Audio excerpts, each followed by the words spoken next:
Dear children, let's continue with equatorial forest.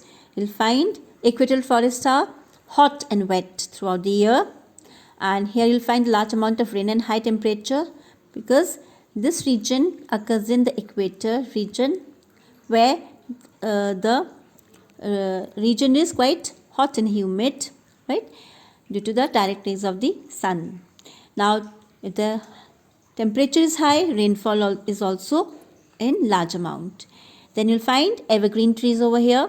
Evergreen trees do not shed all the leaves at one time, so they remain green throughout the year. You can see in the picture, these are evergreen trees. These are dense, you can say dense tropical rainforest in Africa. Then savanna grasslands. Savanna grasslands are, this region are hot and winters are dry. Okay, so this occurs towards the poles from the equatorial region.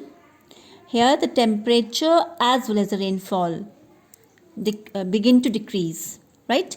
So you'll find that here the grasslands are of tall coarse grasses, and this region is also known as tropical grassland, or you may call it, if you're talking about the climate, you'll find that this region has savanna climate or Sudan type of climate. Then desert vegetation. So as we move further towards the poles, you'll find that the rainfall becomes quite less and grassland slowly decreases and or reduces into dry regions called deserts. These are very hot, okay, and vegetation may have very short trees or shrubs and thorny bushes, some patches of grass, okay, and here you'll find variety of cacti, thorny woody plants or acacia. This is acacia tree. Next is Mediterranean forest.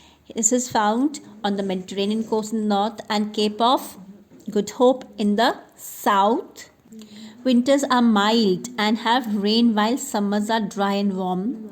And you'll find this region has moderate annual rainfall, and these do not have any tall trees or dense forest. Only over here you'll not find even grasses growing.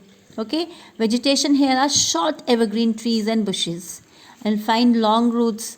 These trees have long roots, waxy leaves and thick barks to help them survive in the dry weather.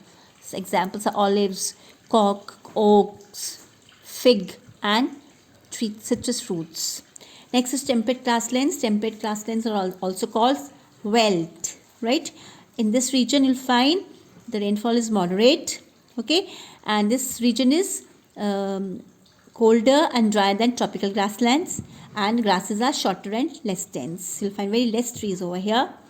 Then talking about the geographic facts, you'll find the highest parts of Ahaggar and Tibesti mountains of Sahara. You'll find some plant species which resemble the Mediterranean region and isolated there when the region's climate became drier millions of years ago. So this region has this type of vegetation there. So this region, as if you can understand, once again I would like to repeat that Ahaggar and Tibesti mountain of Sahara, these places have some plant species which resemble the plant species of Mediterranean region. Okay, so when they were isolated millions of years ago, because of the dry condition, they the region had become quite dry, therefore they have been isolated. Next is marine vegetation. Marine vegetation, you'll find that over here the summers have more rain, okay, and this type of climate supports the growth of all deciduous trees. What are deciduous trees? Deciduous trees are those trees which shed all the leaves in a certain season, mostly in the dry season. You'll find moist winds which blow in from the Indian Ocean. They influence the eastern coastal Africa. So you'll find there this type of vegetation. Then mountain forests are found in the lower slopes.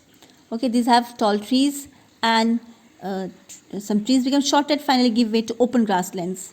And you'll find that beyond that you'll find mosses and lichens which replace the grasses. And it is found in the highlands of Ethiopia. You may just note it down, and also in the south, some areas in southern and eastern parts of Africa. Then talking about the wildlife over here, you'll find variety of wildlife over here, 40 species of primates, Okay, a variety of antelopes. So many animals have been mentioned over here in this paragraph.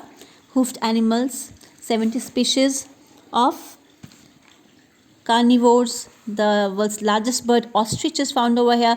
The last, what they call African elephant, the world's largest animal, is also found over here.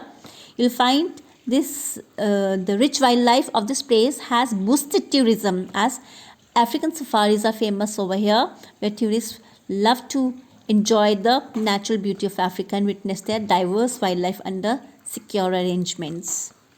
Okay, this is the natural vegetation so described as in the previous pages.